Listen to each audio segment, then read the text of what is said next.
ሰላም ቤተሰብ እንዴት ናችሁ? በዛሬ ጥያቄ ላይ ደግሞ ይህንን የሎጋሪዝም ኢኩዌሽን አብረን እንሰራለን። ከዚህ በፊት በነበሩ ክላሶቻችን ላይ የተለያዩ የሎጋሪዝም ጥያቄዎችን የኤክስፖኔንሻል ጥያቄዎችን ሰርተናል። አንዳንዶቹ ኤክስፖኔንሻል ሆነው ኢንቮልቭድ ዊዝ ሎጋሪዝም ናቸው። አንዳንዶቹ ደግሞ ሎጋሪዝም ሆነው ኢንቮልቭድ ዊዝ ኤክስፖኔንሻል ናቸው ማለት ነው። ስለዚህ ይህን ጥያቄ ደግሞ ስፔሲፊክሊ ስንመለከተው ሎጋሪዝሚክ ኢኩዌሽን ነው። ሎጋሪዝሚክ ኢኩዌሽን ደግሞ ሲሰራ እንደ ኤክስፖኔንሻል ኢኩዌሽን አይደለም፣ የምንከተላቸው የራሱ ስቴፖች አሉ። መጀመሪያ ሎጋሪዝሚክ ኢኩዌሽን ስንሰራ መጀመሪያ ላይ የምናደርገው ምንድነው? ዶሜኑን ነው ስቴት የምናደርገው። የሎጋሪዝሙን መስሪያ ክልል ወይም ዶሜኑን እሱን ስቴት እናደርጋለን። ቀጥሎ የሎጋሪዝሙን ኢኩዌሽን ቱ ዋን ሳይድ ኦፍ ኢኩዌሽን እንሰበስባለን። ሶስተኛ ሎጋሪዝሙን ሲምፕሊ ወደ ኤክስፖኔንሻል ፎርም እንቀይረዋለን። አራተኛ ላይ ሎጋሪዝሙን ወደ ምን እንቀይረዋለን? ማነው የኤክስን ዋጋ እንፈልጋለን። ሎጋሪዝሙን ወደ ኤክስፖኔንሻል ከቀየርነው በኋላ ሲምፕሊ የኤክስን ዋጋ ፋይንድ አውት እናደርጋለን ማለት ነው። የሎጋሪዝም ጥያቄ ሲሰራ የሎጋሪዝም ኢኩዌሽን ሲሰራ ኤክስፖኔንሻል ኢኩዌሽን እንደሚሰራው አይደለም። ለምሳሌ ኤክስፖኔንሻል ኢኩዌሽን ስንሰራ ዶሜን ምናምን አናስቀምጥም። ዝም ብለን የቫሪያብልን ዋጋ መፈለግ ብቻ ነው የሚጠበቅብን። ነገር ግን ኤክስፖኔንሻል ፈንክሽኑን እየሰራን የኤክስፖኔንሻል ህጎችን ተጠቅመን መቀጠል የማንችልበት ደረጃ ስንደርስ ሲምፕሊ ምን እናደርጋለን? ሎጋሪዝምን አካተን በውስጡ ጥያቄውን ሶልቭ እናደርጋለን ማለት ነው። ሎጋሪዝሚክ ኢኩዌሽን ግን ስንሰራ ኤክስፖኔንሻል ኢኩዌሽን ከምንሰራበት ስቴፕ ለየት የሚያደርገው ምንድነው? ዶሜን የሚባል ነገር አለ፣ ወይም ዩኒቨርሱን ስቴት እናደርጋለን። ሎጋሪዝሚክ ኢኩዌሽን ሲሰራ መጀመሪያ ላይ የምናደርገው ምንድነው? የሎጋሪዝሙን መስሪያ ክልል ነው የምናበጅለት። ያ ማለት የሚመጣው መጨረሻ ላይ የሚመጣው የኤክስ ዋጋ በዛ ዶሜን ወይም ዩኒቨርስ ውስጥ የሚገኝ መሆን አለበት። ያ ካልሆነ ሶሉሽን ሴት መሆን ስለማይችል ማለት ነው። ስለዚህ ኤሊትል ቢት ሎጋሪዝሚክ ኢኩዌሽን ሲሰራ የራሱ የሆኑ መስፈርቶችና ስቴፖች አሉት። ኤክስፖኔንሻል ኢኩዌሽን ሲሰራ ዶሜን ወይም ዩኒቨርስ ስቴት አናደርግም። ሲምፕሊ ህጎቹን ተጠቅመን የኤክስን ዋጋ መፈለግ ነው ማለት ነው። ሶ ወደዚህ ጥያቄ ስንመጣ ይሄ ጥያቄ እንደሚለው ሎጋሪዝም ኦፍ ኤክስ ፕላስ 12 ቱ ዘ ቤዝ 4 ታይምስ ኤክስ ሎጋሪዝም ኦፍ 2 ቱ ዘ ቤዝ ኤክስ እኩል ይሆናል 1 ነው የሚለው። ስለዚህ አሁን ይህን ጥያቄ ስንመለከተው ሎጋሪዝሚክ ኢኩዌሽን ነው። የትኛውም ኢኩዌሽን በእኩል ይሆናል ምልክት ከተሰጠ ኢኩዌሽን ተብሎ ይጠራል አይደል? የትኛው በማትማቲክስ ውስጥ አንድ ነገር እኩል ይሆናል ተብሎ የሆነ ነገር ከተቀመጠ ኢኩዌሽን ተብሎ ይጠራል። ሶ ኢኩዌሽን የሚለው ቃል ራሱ ኢኳል ከምትለው ወይም ከዚህኛው ምልክት ጋር የተያያዘ ነው። ስለዚህ ይሄኛው ሎጋሪዝሚክ ኢኩዌሽን ተባዝቶ እኩል ይሆናል 1 ተብሎ ከተሰጠ ያ ማለት ሁለቱን ሎጋሪዝሞች አባዝተን መጨረሻ ላይ የምናመጣው ውጤት ስንት ነው እያለን ነው ጥያቄው? 1 ነው እያለን ነው። ሶ በዚህ ውስጥ የኤክስ ዋጋ ስንት ቢሆን ነው ይሄ ሎጋሪዝም እና ይሄ ሎጋሪዝም ተባዝቶ 1 የሚሰጠን ነው የጥያቄው ዓላማ ያ ነው። ስለዚህ ፋይናሊ የምንፈልገው ምንድነው? የኤክስን ዋጋ ነው።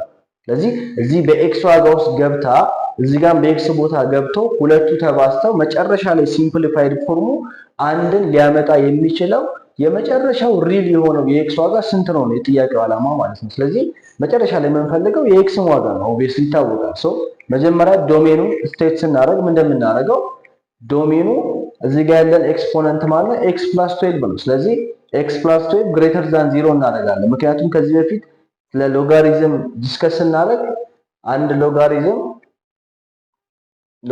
ኦፍ ኤ ቱ ዘ ቤዝ ቢ እኩል ይሆናል ሲ ተብሎ ከተሰጠን ባይ ሎጋሪዝም ዴፊኒሽን ኤ ኤክስፖነንቱ ነው፣ የሎጋሪዝሙ ኤክስፖነንት ነው። ስለዚህ ኤ መስት ቢ ግሬተር ዛን ምንድነው? 0 ነው። ቢ ደግሞ የሎጋሪዝሙ ቤዝ ነው። ቢ ደግሞ መስት ቢ ግሬተር ዛን 0 ኤንድ ቢ ዲፈረንት ፍሮም 1 መሆን አለበት። ሲ ደግሞ ምንድነው? ሎጋሪዝሙ ተሰርቶ የሚመጣው ውጤት ማለት ነው። ስለዚህ አሁን እኛ ኮንሰርን የሚያደርገን ዶሜን ስቴት ለማድረግ ይሄ ነው የሎጋሪዝሙ ኤክስፖነንት ነው። ሶ የሎጋሪዝሙ ኤክስፖነንት ደግሞ እዚህ ጋር ማለት ነው ኤክስ ፕላስ 12 ነው። እዚህ ጋር ደግሞ 2 ነው፣ ሲምፕሊ ቁጥር ነው። ስለዚህ የኤክስ ፕላስ 12ን ስንፈልግ ምንድነው? በዴፊኒሽኑ መሰረት ኤክስ ፕላስ 12ን ግሬተር ዛን 0 እናደርገዋለን። በዚህ ኬዝ የኛ ኤያችን ማለት ነው ኤክስ ፕላስ 12 ነው። ሶ ኤክስ ፕላስ 12 ግሬተር ዛን 0 እናደርግና አሁን ለኤክስ ስንፈልግ ምን እንደምናደርገው 12 እናሻግራታለን። የግሬተር ዛን ምልክቱን አሻግረን 12 ወደዚህ ስናመጣው ስንት ይሆናል? ኔጌቲቭ 12 ይሆናል። ስለዚህ ኤክስ ግሬተር ዛን ኔጌቲቭ 12 ማለት ነው ማለት ነው የትኛውም ይሄንን ሶሉሽን እውን ሊያደርገው የሚችለው ወይም ደግሞ የኤክስ ዋጋ መሆን የሚችለው ከኔጌቲቭ 12 በላይ ነው እያለ ነው። ያ ማለት ኔጌቲቭ 12ን አይጨምርም፣ ነገር ግን ከኔጌቲቭ 12 በላይ ነው የኤክስ ዋጋ መሆን ያለበት እያለ ነው። ያ ማለት ኦፕን ኢንተርቫል ከኔጌቲቭ 12 እስከ ፖዚቲቭ ኢንፊኒቲ ማለት ነው። ዚስ ኢዝ አወር ዶሜን። ሶ ዶሜናችንን ስቴት ካደረግን በኋላ ቀጥታ ምን እንደምናደርገው እኔ ቁጥር መስመር ላይ ስንመለከተው እዚህ ጋር ዜሮ ቢኖረን ከዜሮ በስተቀኝ ኦብቪየስሊ ፖዚቲቭ ነምበር ነው ያለው፣ ከዜሮ በስተግራ ኔጌቲቭ ነምበር ነው ያለው። ኔጌቲቭ 12 እዚህ ጋር ቢሆን ከኔጌቲቭ 12 ኦፕን ኢንተርቫል ጀምሮ ወደዚህ ያሉ ዋጋዎች ጠቅላላ የማን መልስ መሆን ይችላሉ? የኤክስ መልስ መሆን ይችላሉ ማለት ነው። ኤክስ መልስ መሆን የማይችለው ከኔጌቲቭ 12 ወደዛ ያለው ዋጋ ነው ማለት ነው። ስለዚህ ዶሜናችንን ስቴት ካደረግን በኋላ መጀመሪያ የምናደርገው ነገር ምንድነው? ጥያቄን ሶልቭ እናደርጋለን። ሶ ጥያቄን ሶልቭ ስናደርግ ምን እንደምናደርገው ራሱ ይሄን ጥያቄ እንጽፈዋለን። ሎጋሪዝም ኦፍ x + 12 ቱ ዘ ቤዝ 4 ታይምስ ሎጋሪዝም ኦፍ 2 ቱ ዘ ቤዝ x እኩል ይሆናል 1 ካደረግን በኋላ አሁን ዲቫይድድ ባይ ሎጋሪዝም ኦፍ 2 ቱ ዘ ቤዝ x ዲቫይድድ ባይ ሎጋሪዝም ኦፍ 2 ቱ ዘ ቤዝ x እናደርጋለን ማለት ነው። ከዛ በኋላ ሲምፕሊ ይሄንን በዚህ ካንስል አውት ስናደርግ እዚህ ጋር ብቻ ይቀረናል። ሎጋሪዝም ኦፍ x + 12 ቱ ዘ ቤዝ 4 እኩል ይሆናል 1 ሎጋሪዝም ኦፍ 2 ቱ ዘ ቤዝ x ይቀረናል ማለት ነው። ሶ አሁን እዚህ ጋር ከመጣም በኋላ ምን እንደምናደርገው ባይ ዩዚንግ ቼንጅ ኦፍ ቤዝ የተባለውን የሎጋሪዝም ህግ እንጠቀማለን። እሱን ህግ ለማስታወስ ያክል ቼንጅ ኦፍ ቤዝ ነው የተጠቀምነው መች ነው? ሎጋሪዝም ኦፍ a ቱ ዘ ቤዝ b የተባለ አንድ ኤክስፕሬሽን ቢኖራል በቼንጅ ኦፍ ቤዝ ህግ መሰረት ምን አድርጉት ነው የሚለን? ለሁለቱም አዲስ ቤዝ ኢንትሮዲዩስ አድርጓቸው ነው የሚለው። ስለዚህ ሎጋሪዝም ኦፍ a ቱ ዘ ቤዝ c ሲካፈል ሎጋሪዝም ኦፍ b ቱ ዘ ቤዝ c ነው የምናደርገው። ያ ማለት ቤዙን ቼንጅ እናደርገዋለን። እዚህ ጋር ቤዙ b ነበር፣ እዚህ ጋር በቼንጅ ኦፍ ቤዝን ተጠቅመን አዲስ ቤዝ ሰጠናቸው ማለት ነው። c የተባለ ቤዝ ሰጠናቸው ማለት ነው። ስለዚህ ይሄኛውን ወደዚህ መሰብሰብ እንችላለን፣ ይሄኛውን ወደዚህ መቀየር እንችላለን እንደፈለግነው ነው። ስለዚህ ይሄኛው ህግ ምን ተብሎ ይጠራል? ቼንጅ ኦፍ ቤዝ ተብሎ ይጠራል። ይሄን ህግ አፕላይ የምናደርገው መች ነው? ሁለቱ የሎጋሪዝሙ ኤሌመንቶች a እና b ከዚህ በኋላ እነሱን ሶልቭ ለማድረግ ሊያስኬደን የሚችል ስቴፕ ከሌለ ወይም ደግሞ ኮመን የሚያደርግ የጋራ ባህሪ ከሌላቸው በዛ ሰዓት ላይ ጥያቄውን ሶልቭ ለማድረግ ይሄንን ህግ አፕላይ ለማድረግ እንገደዳለን ማለት ነው። ያ ማለት አዲስ ቤዝ ለኤም ለቢም አዲስ ቤዝ ኢንትሮዲዩስ እናደርግና ሁለቱን በዲቪዥን መልክ አስቀምጠን ጥያቄውን ሶልቭ ለማድረግ እንሞክራለን ማለት ነው። ቤዙን ቼንጅ እናደርገዋለን ማለት ነው። ከዚህ የተነሳ ነው ህጉ ራሱ ቼንጅ ኦፍ ቤዝ ኦፍ ሎጋሪዝም ሎ ተብሎ የተጠራው። ስለዚህ ይሄንን ኢኩዌሽን ቼንጅ ኦፍ ቤዝን በመጠቀም እናደርገዋለን፣ እንበትነዋለን። ሶ አሁን ይሄንን በቼንጅ ኦፍ ቤዝ እንበትነው እናደርገዋለን። ቤዝ 10 ነው የምንሰጣቸው፣ ለሁለቱ ቤዝ 10 እንሰጣቸዋለን። ስለዚህ ሎጋሪዝም ኦፍ x + 12 ቱ ዘ ቤዝ 10 ሲካፈል ለዚህኛው ደግሞ ሎጋሪዝም ኦፍ 4 ቱ ዘ ቤዝ 10 እናደርጋለን ማለት ነው። ኦኬ እዚህ ጋር 1 ሎጋሪዝም ኦፍ 2 ቱ ዘ ቤዝ 10 ሲካፈል እናደርግና ኤክስንም ስንሰጣት ሎጋሪዝም ኦፍ x ቱ ዘ ቤዝ 10 እናደርገዋለን ማለት። ስለዚህ በዚህ መንገድ በዚህ ይሄንን ቼንጅ ኦፍ ቤዝን ተጠቅመን ይሄንን በተን ነው ማለት ነው። ከዚህ በኋላ ምን እናደርጋለን? ሲምፕሊ ይሄንን እንገለብጠዋለን። ያ ማለት አሁን በማትማቲክስ እንደዚህ አይነት ህግ አለ። 1 ኦቨር a ኦቨር b ከተሰጠን ይሄ ማለትም ማለት ነው 1 ሲካፈል a ኦቨር b ማለት ነው። ስለዚህ ይሄ በውስጥ ታዋቂነት አንድ ነው አይደል? ስለዚህ ይሄን ስንገለብጠው ምንድነው 1 ኦቨር ታይምስ እናደርግና b ኦቨር a ነው የምናደርገው። ምክንያቱም በማትማቲክስ ውስጥ ፍራክሽኖችን ማካፈል አይቻልም። ንብብር ቁጥሮችን ማካፈል ስለማንችል በተገላቢጦች ነው የምናበዛው። ስለዚህ ምን እናደርጋለን? ይሄኛው በዚህ ፎርም የተሰጠን አሁን 1 ኦቨር a ኦቨር b ማለት ምን ማለት ነው? 1 ሲካፈል a ኦቨር b ማለት ነው። ይሄ በውስጥ ታዋቂነት አንዳለው። ስለዚህ ምን እናደርጋለን? በሪስፖካል ነው የምናበዛው። ታይምስ እናደርገውና a ኦቨር b የነበረው b ኦቨር a እናደርገዋለን። ስለዚህ ይሄ ለአል ከለአል ይባዛል፣ ታሃት ከታሃት ይባዛል። ምን ይሆናል ማለት ነው? b ኦቨር a ይሆናል። ልክ በዚህ ህግ መሰረት ይሄንንም እናደርገዋለን ማለት ነው። እንደዛ እንገለብጠዋለን ማለት ነው። ስለዚህ ስንገለብጠው ምንድን ነው የሚሆነው?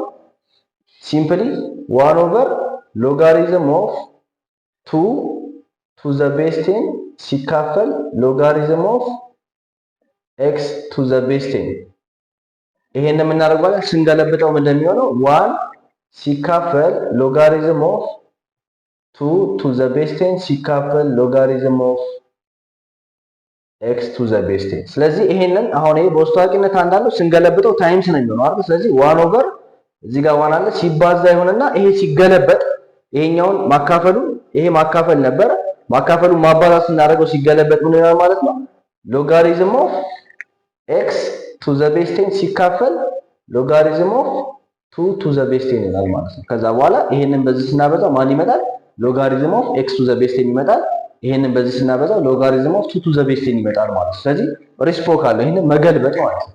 ሶ እንደምናደርገው ይሄን ከገለበጥ ነው በኋላ ሲምፕሊ ሎጋሪዝም ኦፍ x ፕላስ 12 ቱ ዘ ቤዝ 10 ሲካፈል አራት ማለት ምን ማለት ነው? በሎጋሪዝም አራት ማለት ቱ ዘ ፓወር ኦፍ 2 ማለት ነው። ስለዚህ ሎጋሪዝም ኦፍ አራት ማለት ቱ ዘ ፓወር ኦፍ 2 ቱ ዘ ቤዝ 10 ስለሆነ እቺ ሁለት አዘ ኮኤፊሺየንት እዚህ ጋር ስለምትመጣ ምን ይሆናል ማለት ነው? 2 ታይምስ ሎጋሪዝም ኦፍ 2 ቱ ዘ ቤዝ 10 ይሆናል ማለት ነው። ስለዚህ ይሄንን እንደዚህ አድርገን ሲምፕሊፋይ እናደርገዋለን ሲምፕሊ ማለት ነው። ስለዚህ አሁን ይሄ ተገልብጧል፣ ፎርሙ እንደዚህ ሆኗል። ስለዚህ ሎጋሪዝም ኦፍ x + 12 ቱ ዘ ቤዝ 10 ሲካፈል 2 ታይምስ ሎጋሪዝም ኦፍ 2 ቱ ዘ ቤዝ 10 እኩል ይሆናል ሎጋሪዝም ኦፍ x ቱ ዘ ቤዝ 10 ሲካፈል ሎጋሪዝም ኦፍ 2 ቱ ዘ ቤዝ 10 ሆነ ማለት ነው። ስለዚህ ሁለቱ አንድ አይነት ናቸው። ሎጋሪዝም ኦፍ 2 ቱ ዘ ቤዝ 10 ሎጋሪዝም ኦፍ 2 ቱ ዘ ቤዝ 10። ስለዚህ ሁለቱ እርስ በርስ ምን ይላል? ይጣፋል ማለት ነው። ሶ እዚህ ጋር ማን ይቀረናል? ሎጋሪዝም ኦፍ x + 12 ቱ ዘ ቤዝ 10 ሲካፈል ለሁለት እኩል ይሆናል ሎጋሪዝም ኦፍ x ቱ ዘ ቤዝ 10 ሲካፈል ለአንድ ይሆናል ማለት ነው። ያ ማለት ሁለቱ ተጣፍቷል። ስለዚህ እዚህ ጋር ሁለት ነው የሚቀረን፣ እዚህ ጋር አንድ ነው የሚቀረን። ሶ ምን እንደምናደርገው አሁን ክሪስ ክሮስ ነው የምናደርገው። ይሄንን ከዚህ ጋር እናበዛለን፣ ይሄንን ደግሞ ከዚህ ጋር እናበዛለን። ስለዚህ ሎጋሪዝም ኦፍ x + 12 ቱ ዘ ቤዝ 10 ሲባዛ በአንድ ራሱ ሎጋሪዝም ኦፍ x + 12 ቱ ዘ ቤዝ 10 ይመጣል። ሁለት ሲባዛ በዚህ ስንት ይመጣል? 2 ታይምስ ሎጋሪዝም ኦፍ x ቱ ዘ ቤዝ 10 ይመጣል ማለት ነው። ከዚህ በኋላ ይሄንን ራሱ ለዚህ እናካፍለዋለን። ሲካፈል ሎጋሪዝም ኦፍ x ቱ ዘ ቤዝ 10 ሲካፈል ሎጋሪዝም ኦፍ x ቱ ዘ ቤዝ 10 ስናደርገው ይሄ በዚህ ሲጣፋ እዚህ ጋር ማን ይቀራል? ሁለት ይቀራል ማለት ነው። ሶ እዚህ ጋር ማቀረ ሎጋሪዝም ኦፍ x + 12 ቱ ዘ ቤዝ 10 ሲካፈል ሎጋሪዝም ኦፍ x ቱ ዘ ቤዝ 10 ቀረ ማለት ነው። አሁን ይሄኛው ፎርሙላው ብለን ብናስብ ቤዛቸው ተመሳሳይ ስለሆነ መርጅ ስናደርገው ወደዚህ ይቀየራል ማለት ነው። ሶ በቼንጅ ኦፍ ቤዝ ህግ መሰረት ማለት ስለዚህ በቼንጅ ኦፍ ቤዝ ይሄኛው ወደዚህ መቀየር ይችላል፣ ይሄንን ወደዚህ ማምጣት ይችላል። ስለዚህ አሁን ይሄ ኤክስፕሬሽን ማለት በዚህኛው ፎርም የተገለጸ ነው። ተመልከቱ፣ ይሄ ቤዙ ሲሲ ነው፣ ከዛ ኤክስፖነንቱ ይሄ ኤ ነው፣ ይሄ ቢ ነው። ስለዚህ ልክ እንደዛ አሁን ይሄ ኤክስፖነንቱ x + 12 ነው፣ ይሄ x ነው፣ ግን ቤዛቸው 10 10 ነው፣ ሁለቱም ተመሳሳይ ነው። ስለዚህ ምን እናደርጋለን? መርጅ ስናደርገው ወደዚህ ነው የሚቀየረው። ሶ ምን እናደርጋለን? ቴንን እናጠፋና ይሄንን ኤክስፖነንት እናደርጋለን፣ ይሄንን ቤዝ እናደርጋለን ማለት ነው። ስለዚህ ቼንጅ ኦፍ ቤዝን በመጠቀም ማለት ነው። ሶ ሎጋሪዝም ኦፍ x + 12 ቱ ዘ ቤዝ x እኩል ይሆናል እዚህ ጋር ማቀርቶናል 2 ቀርቶናል፣ ምክንያቱም ይሄ ካንስል አውት ተደርጓል። ሶ ከዚህ በኋላ ይሄንን ፎርም ወደ ምን እንደምንቀይረው ወደ ኤክስፖኔንሻል ፎርም እንቀይረዋለን ማለት። ሶስተኛው ስቴፕ ምንድነው? ሎጋሪዝሙን ወደ ዋን ሳይድ ከሰበሰብነው በኋላ ሎጋሪዝሙን በአንድ ሳይድ ቁጥሩን በአንድ ሳይድ ከሰበሰብነው በኋላ ወደ ኤክስፖኔንሻል ፎርም እንዲቀየር ካመቻቸነው በኋላ ምን እንደምናደርገው ሲምፕሊ ወደ ኤክስፖኔንሻል ፎርም እንቀይረዋለን። ስለዚህ ምን እናደርጋለን? ወደ ኤክስፖኔንሻል ፎርም ሲቀየር ደግሞ ምን እንደሚሆን ሎጋሪዝም ኦፍ a ቱ ዘ ቤዝ b እኩል ይሆናል c የተባለ ኤክስፕሬሽን ካለ ወደ ኤክስፖኔንሻል ፎርም ሲቀየር እንደሚሆን b ዘ ፓወር ኦፍ c እኩል ይሆናል a ነው የሚሆነው። ልክ እንደዛ ምን እናደርጋለን? x ስኩዌር እኩል ይሆናል x + 12 እናደርጋለን። ሶ ይሄንን ኤክስፕሬሽን ወደ እዚህ ስናሻገረው የእኩል ይሆናል ምልክት እናሻገረው ወደዚህ ስናመጣው ፖዚቲቭ x የነበረው ኔጌቲቭ x ይሆናል፣ ፖዚቲቭ 12 የነበረው ኔጌቲቭ 12 ይሆናል፣ እኩል ይሆናል 0። ስለዚህ ይሄ ምን ሆነ ማለት ነው? x ስኩዌር - x - 12 እኩል ይሆናል 0። ያ ማለት ኳድራቲክ ኢኩዌሽን ሆነ ማለት ነው። ኳድራቲክ ኢኩዌሽን ሆነ ማለት ነው። ስለዚህ ኳድራቲክ ኢኩዌሽን ከሆነ ደግሞ በኳድራቲክ ጀነራል ፎርሙላ ሶልቭ ማድረግ እንችላለን፣ የኤክስን ዋጋ ማለት ነው። የኳድራቲክ ጀነራል ፎርሙላ ምንድነው የሚለው? -b ± አንደር ዘ ራዲካል b ስኩዌር - 4ac ኦቨር 2a ነው የሚለው። ስለዚህ በዚህ ውስጥ የኤ ቫልዩ ስንት ነው? 1 ነው። የቢ ቫልዩ ስንት ነው? ኔጌቲቭ 1 ነው። የሲ ቫልዩ ደግሞ ኔጌቲቭ 12 ነው። ሶ ሲምፕሊ ምን እናደርጋለን? ሰብስቲቱት እናደርጋለን ማለት ነው። ሶ ኔጌቲቭ ኦፍ ኔጌቲቭ 1 ፕላስ ኦር ማይነስ አንደር ዘ ራዲካል ቢ ስኩዌር ማለት ኔጌቲቭ 1 ነው። ኔጌቲቭ 1 ስኩዌር ማይነስ 4 ስንት ነው? ራሱ የፎርሙላው 4 ነው። 1 ስንት ኤ ስንት ነው? 1 ነው። ሲ ስንት ነው? ኔጌቲቭ 12 ነው። ይሄን እናስገባለን። ሶ ኔጌቲቭ ሲባዛ በኔጌቲቭ ፖዚቲቭ ስለሆነ 4 ሲባዛ በ12 ስንት ይመጣል? 48 ነው የሚመጣው። 48 ይመጣል። ኔጌቲቭ 1 ስኩዌር ሲደረግ ደግሞ ፖዚቲቭ 1 ነው የሚሆነው። ስለዚህ 48 ሲደመር አንድ ስንት ይመጣል? 49። 49 ደግሞ ከራዲካል ሲወጣ ስንት ሆኖ ይወጣል? 7 ሆኖ ይወጣል ማለት። ስለዚህ ፎርሙላው ወዴት ይቀየራል ማለት ነው? x እኩል ይሆናል 1 ፕላስ ኦር ማይነስ 7 ኦቨር 2 ይሆናል ማለት። ስለዚህ ሁለት ቫልዩ ነው የሚኖረን። አንደኛው በፕላስ ነው የሚሰራው፣ አንደኛው በማይነስ ነው የሚሰራው። ስለዚህ የመጀመሪያው x ቫልዩ ምን ይሆናል? 1 ፕላስ 7 ኦቨር 2። ያ ማለት 1 ሲደመር 7 8 ነው። 8 ሲካፈል 2 4 ይመጣል ማለት ነው። ሁለተኛው ደግሞ x መልስ x እኩል ይሆናል በማይነስ ስንሰራው 1 ማይነስ 7 ኦቨር 2 ነው የምናደርገው። ስለዚህ 1 ሲቀነስ 7 ስንት ነው የሚሆነው? ኔጌቲቭ 6 ነው። ኔጌቲቭ 6 ሲካፈል 2 ኔጌቲቭ 3 ይመጣል። ስለዚህ የኤክስ ዋጋ ሁለት መልስ መጣ። አንደኛው ኤክስ እኩል ይሆናል 4 ነው። አንደኛው ኤክስ እኩል ይሆናል ኔጌቲቭ 3 ነው። ሶ ከዚህ በኋላ ምን እንደምናደርገው ከዚህ በኋላ ፋይናሊ ያገኘናቸው መልሶች ዶሜን ውስጥ ይገኛሉ ወይስ አይገኙም የሚለው ነው ቼክ የምናደርገው ማለት ነው። ስለዚህ አሁን ኔጌቲቭ 4 እዚሁ ስንከተው ይሄኛው 4 በኔጌቲቭ 12 እና በፖዚቲቭ ኢንፊኒቲ መካከል ይገኛል ማለት ነው። ምክንያቱም 4 ማለት እዚህ አካባቢ 4 ማለት እንግዲህ ከዜሮ በስተቀኝ እዚህ አካባቢ ነው። ኔጌቲቭ 3 ደግሞ ወደዚህ አካባቢ ነው የሚገኘው። ስለዚህ ሁለቱንም ካያችኋቸው 4ም ኔጌቲቭ 3 በማን ውስጥ ይጠቃልላሉ? ከኔጌቲቭ 12 መልስ ባለው ዶሜን ውስጥ ይጠቃልላሉ ማለት ነው። ስለዚህ ከኔጌቲቭ 12 እስከ ፖዚቲቭ ኢንፊኒቲ ማለት ከዚህ ጀምሮ ከኔጌቲቭ 12 ጀምሮ ጠቅላላ የሚመጣው የኤክስ ቫሉ የጥያቄው ሶሉሽን ሴት መሆን ይችላል ነው እያለን ያለው ዶሜኑ ማለት። ስለዚህ የመጀመሪያው ፎራችን ምን ውስጥ ይገኛል? እዚህ ኢንተርቫል ውስጥ ይገኛል።